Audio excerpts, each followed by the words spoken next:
तो कर सकते हैं। सर, आपका नाम? मेरा नाम महेश कदम है और मैं चिटागंज डी सेक्टर से हूँ। तो मेरे को ये सवाल पूछना है कि आज से 6 महीने पहले की बात है। मैं बहुत बीमार था और मैंने बहुत अपना इलाज कराया, लेकिन मेरे को कुछ फर्क नहीं पड़ा। तो मेरे को फर्क क्यों नहीं पड़ रहा करके ये बात को मैं बहुत सोच रहा था। तो मुझे मालूम पड़ा कि मैं जिस इलाके में रहता हूँ वो एरिया में गोश्त खाने के लिए मनाही है। तो थोड़े दिन के बाद मैं चिटागंज में आया। चिटागंज में आने के बाद में मैं जो बचपन से जो खाता था वही चीज को मैं रिप्ले किया और मेरी हालत सुधर गई। मेरा 16 किलो वजन कम था जो बाद में लेवल में आ गया। तो बोलने का मतलब ये है कि ये जो मैं सवाल पूछ रहा हूं आपको, ये सवाल मेरे लिए या गैर मुसलमान भाइयों के लिए नहीं है, स्पेशली मेरे औरत के लिए। ये इसके लिए क्योंकि इस वक्त वो आपको टीवी पे देख रही है। मैं तो आज इस्लाम कबूल करने वाला हूं। तो मैं मेरी औरत को ये बताना चाहता हूं कि आपका मैं एक बार पहले एक लेक्चर में सुना था कि इंसान का ये जो दांत होता है, वो दांत की जो रचना की गई है वो गोश्त खाने के लिए भी है। और मेरे भाई ने, मेरे दोस्त लोग ने अभी बोला मेरे को कि 2 दिन पहले आपके लेक्चर में आपने बोला था इस्लाम हमको ये नहीं बोलता कि गोश्त ही खाओ तुम, समझे।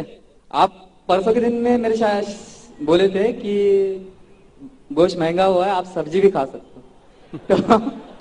तो मेरे को ये बोलना है कि मेरी औरत ये चाहती है कि मैं उससे छुप छुप के गोश्त खाता हूँ, जो मेरे को खाना ही है हर हाल में, क्योंकि वही मेरी बॉडी के साथ लेवल करता है।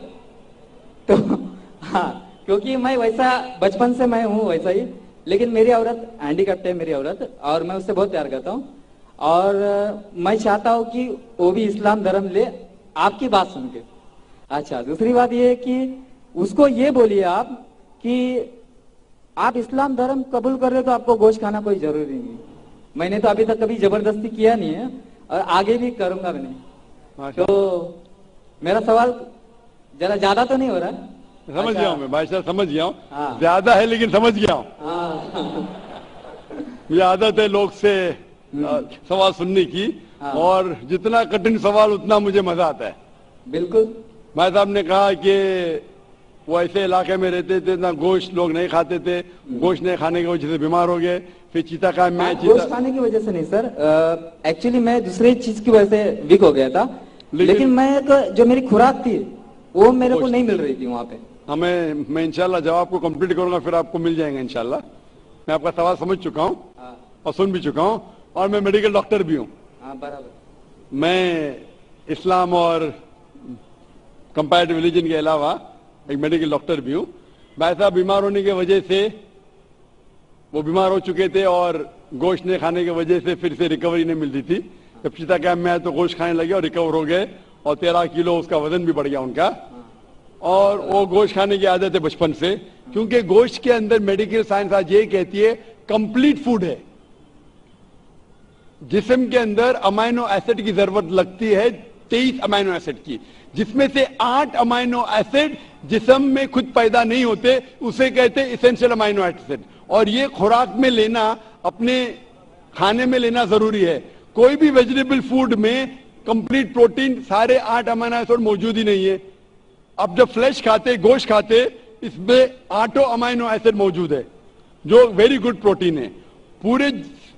पूरे जवाब के लिए इंशाअल्लाह कल मेरी तकरीर है जिसमें मैं ये वादे तौर के ऊपर डिटेल में जवाब दूंगा। लेकिन आपका मेन सवाल था, आपका पहले सवाल का जवाब दूंगा और एक सवाल पूछना चाहते हैं आप? सवाल 1 2 बाद में कतार के पीछे, फिर आप वापिस आ सकते हैं। क्योंकि गैर मुस्लिम को मैं इजाजत है 1 के बदले 2, 2 के बदले 3, अभी 3 के बदले 4, तो बाकी लोग बोलेंगे नाइंसाफी है। वो मुस्लिम को ब्रेन हेमरेज हो गया था कल, बोला मुझे मौका नहीं दे रहे। वो हमारे आगे ही थे, आपके आगे था। देखो आपको मौका मिला, उनको नहीं मिला। ब्रेन हेमरेज तो न्यूरो सर्जन को बुलाने पड़ेगा।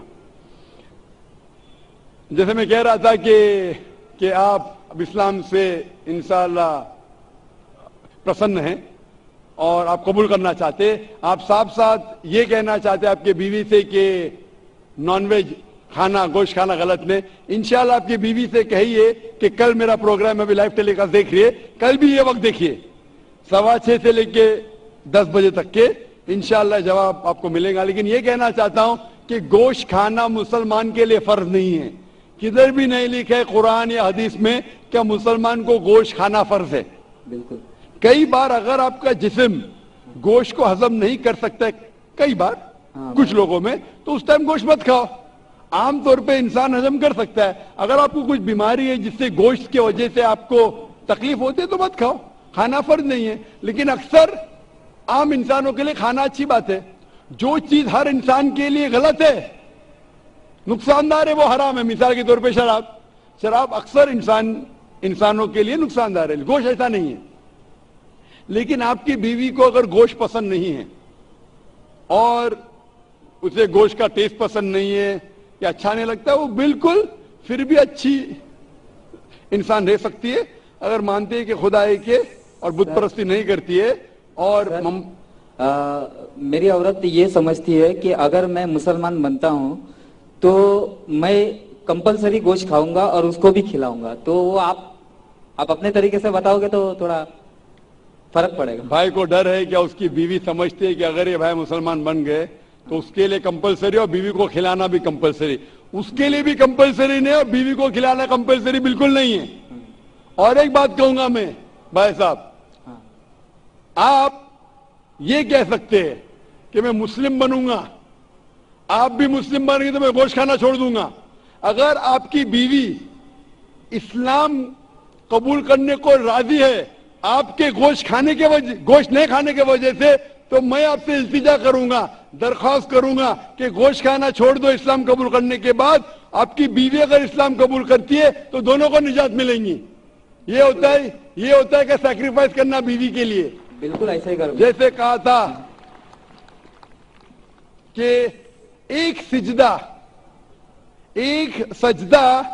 جسے تو سمجھتا تھا گرا ہے, ایک سجدہ جسے تو سمجھتا تھا گرا ہے, ہزاروں سجدے سے دیتی ہے آدمی کو نجات. ہزاروں سجدے سے دیتا ہے آدمی کو نجات. مطلب جس سے ڈر ہے آپ کے بیوی کو کہ وہ اسلام قبول کریں گے, قبول کر لیں گی تو انشاءاللہ باقی پریشانی سے اسے نجات ملیں گی. میں آپ سے پوچھنا چاہتا ہوں بھائی صاحب, آپ اسلام قبول کرنا چاہتے ہیں؟ بالکل کرنا چاہتا ہوں. آپ مانتے ہیں کہ خدا ایک ہے؟ بالکل ایک. آپ مانتے ہیں کہ بت پرستی غلط ہے؟ بالکل غلط. آپ مانتے ہیں محمد صلی اللہ علیہ وسلم آخری پیغمبر ہے؟ ہاں آخری پیغمبر. آپ کو کوئی بھی زبردستی کرے اسلام قبول کرنے کے لیے؟ بالکل نہیں. کوئی بھی دباؤ؟ بالکل نہیں. آپ دل سے کرنا چاہتے ہیں؟ دل سے, اپنے ہوش و آواز میں؟ ہوش و آواز. کوئی بھی زبردستی نہیں کر رہا ہے؟ نہیں. انشاءاللہ میں عربی میں کہوں گا, آپ اسے دہرائیے. اشہدو اشہدو اللہ اللہ الہ الہ الا اللہ الا اللہ واشہدو واشہدو ان ان محمدن محمدن عبدہ عبدہ ورسولہ.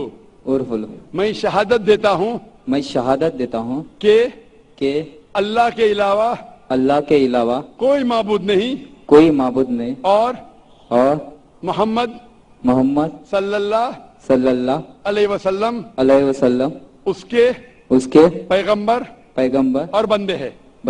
ماشاءاللہ آپ مسلمان بن چکے, اور میں دعا کرتا ہوں کہ اللہ آپ کی پریشانی دور کرے, اور دعا کرتا ہوں کہ آپ کی بیوی کو بھی ہدایت دے. ہاں سر, میں کیا بول رہا ہوں کہ میرے لڑکے کا نام سچن ہے, سچن قدم ہے. جی ہاں. میں میرا نام ساجد رکھ رہا ہوں. جی ہاں. ساجد, لیکن سرنیم میں میرا قدم ہی رکھوں گا, کیونکہ میرے پتا جی بہت گریٹ انسان تھے, بہت اچھی اچھی باتیں کرتے تھے وہ, اور میرے کو انہوں نے ویسے ہی جینے کے لیے سکھایا. وہ بولتے تھے کہ زندگی میں ہمیشہ سٹائل سے جینا چاہیے, اور زندگی کا سچا سٹائل دوسروں کے لیے جینا چاہیے. تو میں نے جب ہینڈی کیپ میرے عورت سے شادی کیا تو اس کے بعد میں بہت تکلیف کے ساتھ میں اپنی زندگی گزارا ہوں. میں چاہتا ہوں کہ آج کے بعد میں میرے زندگی میں واپس تکلیف نہیں آئے. میں مسلمان بن رہا ہوں, تو اس کے لیے سب میرے مسلمان بھائی میرے لیے دعا کریں. انشاءاللہ بھائی صاحب کی درخواست ہے کہ ہم دعا کریں ان کی زندگی میں تکلیف نہ آئے. میں دعا کروں. آپ نے کہا کہ آپ کا نام ساجد رکھنا چاہتے ہیں, الحمدللہ اچھا نام ہے. قدم آپ کا سرنیم قدم عام طور پہ اسلام میں सरनेम बदलने की इजाजत नहीं है, क्योंकि सरनेम से पता चलता है आपके खानदान के बारे में। आपको सरनेम वही रखना जरूरी है। अच्छा आप बदलना चाहे तो भी मत बदलिए। अच्छा। आप अच्छा, अपना नाम बदल सकते हैं, लेकिन सरनेम मत बदलिए। मेरा जो लड़का है, भाई मैं साहब, बोलता भाई हूँ- साहब, हाँ बोलिए। भाई साहब, बाकी लोग आपके पीछे खड़े हैं हाँ जी। हाँ, बोलिए। आप चाहते हैं आपके मुश्किल दूर हो तो दुआ करने के लिए कह रहा हूं लोग से। आप अच्छा। सवाल पे सवाल करेंगे तो दुआ करने का टाइम ही नहीं देंगे ना, बराबर। बराबर कि नहीं? बोलिए, बोलिए। हम दुआ करते हैं कि अल्लाह ताला आपके जिंदगी को आसान बनाए, लेकिन ये नहीं कहूंगा कि तकलीफ ना आए। ये कहूंगा कि जो आपके आखिरत के हक में हो, अल्लाह ताला आपको इतनी तकलीफ कभी भी नहीं देगा जो आप वो तकलीफ उठा ना सके। कुरान मजीद में अल्लाह ताला फरमाते हैं सूरह बकरा में सूरह नंबर 2 आयत नंबर 286 में कि अल्लाह सुब्हानहू व तआला कोई भी इंसान को इतनी तकलीफ नहीं देता कि वो उठा न सके। अल्लाह ताला का वादा है। फिर भी हम दुआ करते हैं, या रब हमें इतनी तकलीफ ना दे जो हम बर्दाश्त ना कर सके, क्योंकि हम अपने पैर पे कुल्हाड़ी मारते। अल्लाह ताला कभी भी कोई भी इंसान को इतनी मुश्किलात नहीं देता, इतनी तकलीफ नहीं देता जो वो उठा ना सकता, लेकिन इंसान खुद अपने पैर पे कुल्हाड़ी मारते, अपने आप को इतनी तकलीफ में डाल देते कि उन्हें मुश्किल हो जाता है। अल्लाह ताला कभी भी कोई भी इंसान को इतनी तकलीफ नहीं देता है जो वो न उठा सके। मैं अल्लाह से दुआ करूंगा कि अगर तकलीफ आपकी जिंदगी में है, आप इंशाअल्लाह इस तकलीफ में सफलता पाएंगे और आखिरत में आपको इसका सवाब मिलेगा। Hope that answers the question. Mic number 4 में पहुंचने से पहले मैं भाई से गुजारिश करूंगा जिन्होंने इस्लाम कबूल किया कि वो मराठी में कुरान डॉक्टर जाकिर नायक साहब के हाथ से ले लें।